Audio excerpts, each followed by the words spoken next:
Gregório foi o primeiro poeta a cantar o elemento brasileiro, o tipo local, produto do meio geográfico e social, o homem brasileiro. Influenciado pelos mestres espanhóis Góngora e Quevedo, sua poesia é a maior expressão do barroco literário brasileiro. Sua obra compreende poesias líricas, sacras, satíricas e eróticas. Como poeta de inesgotável fonte satírica, Gregório não poupava ao governo, à falsa nobreza da terra e nem mesmo ao clero. Não lhe escaparam os padres corruptos, os reinóis, os degredados, os mulatos e emboabas, os caramurus, os arrivistas e novos ricos, toda uma burguesia improvisada e inautêntica, exploradora da colônia. Perigoso e mordaz. Apelidaram de o Boca do Inferno. Gregório estudou humanidades no Colégio dos Jesuítas, transferindo-se depois para Coimbra, onde se formou em Direito. Sua tese de doutorado, toda escrita em latim, encontra-se na Biblioteca Nacional. Embora não se saiba muito sobre sua vida, acredita-se que ele tenha chegado a trabalhar como juiz na cidade de Alcácer, no Sal, em Portugal. Nesse tempo, ele tinha um hábito que divertia as pessoas. Ele citava as sentenças dos processos em versos, geralmente indecentes e pornográficos. Regressou ao Brasil aos 47 anos de idade. Na Bahia, recebeu um trabalho do arcebispo, mas foi deposto por não querer completar as ordens.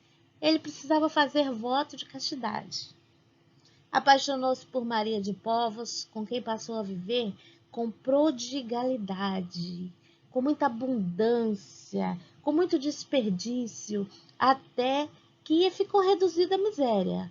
E daí passou a viver de existência boêmia, aborrecido e aborrecendo o mundo e a todos, satirizando com mordacidade. Foi degradado para a Holanda, a fim de evitar uma vingança por causa de suas sátiras, feita a um ilustre da sociedade, mas pôde voltar ao Brasil para prestar serviços ao governador. Estabelecendo-se em Pernambuco, ali conseguiu se fazer-se mais querido do que foi na Bahia, até que faleceu, reconciliado como bom cristão, em 1695, aos 59 anos de idade. Nessa fase, escreveu ainda mais poesias satíricas e eróticas, onde expõe sem nenhum pudor à sociedade da época, o que lhe rendeu o apelido de Boca do Inferno, porque saíam de sua boca tanto a obscenidade quanto os pecados da humanidade. As poesias de Gregório corriam em manuscritos de mão em mão, e o governador da Bahia, D. João de Alencastro, que tanto o admirava, juntava seus versos e os copiava em livros especiais. Sobreviveram também cópias feitas por admiradores como o biógrafo do poeta. Por isso, é arriscado afirmar que toda a obra que foi atribuída a Gregório de Matos tenha sido realmente de sua autoria. Gregório passeava por dois tipos de poesia, a lírica e satírica. A poesia lírica era amorosa ou religiosa. A lírica amorosa era basicamente declaração de amor de um homem para uma dama e traz a descrição da beleza da mulher.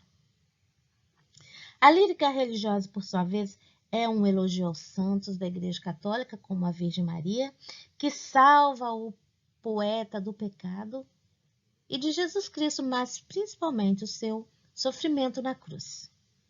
A poesia satírica ela era cômica e de sarcasmo. A poesia cômica tratava do ridículo com brincadeiras e jogos de palavras, agressões, obscenidades e até pornografia. A poesia de sarcasmo falavam dos pecados mortais como a luxúria, a gula e a corrupção. Gregório não publicou nada em vida de forma impressa. porque no século XVII a leitura era proibida. Muitos eram iletrados e o livro circulava como um objeto raríssimo e muito caro. Eram feitos de folhas de pano, né, trapo, e era comum que o poema ser composto nessa folha.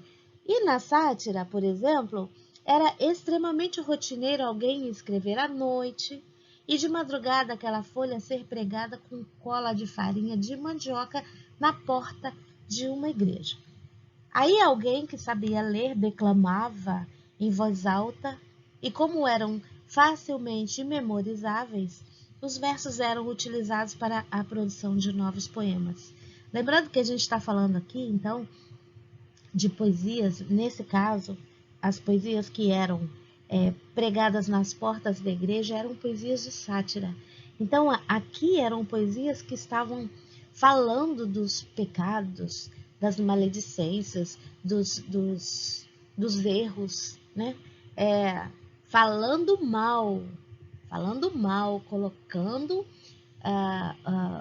as coisas erradas da sociedade ali, né?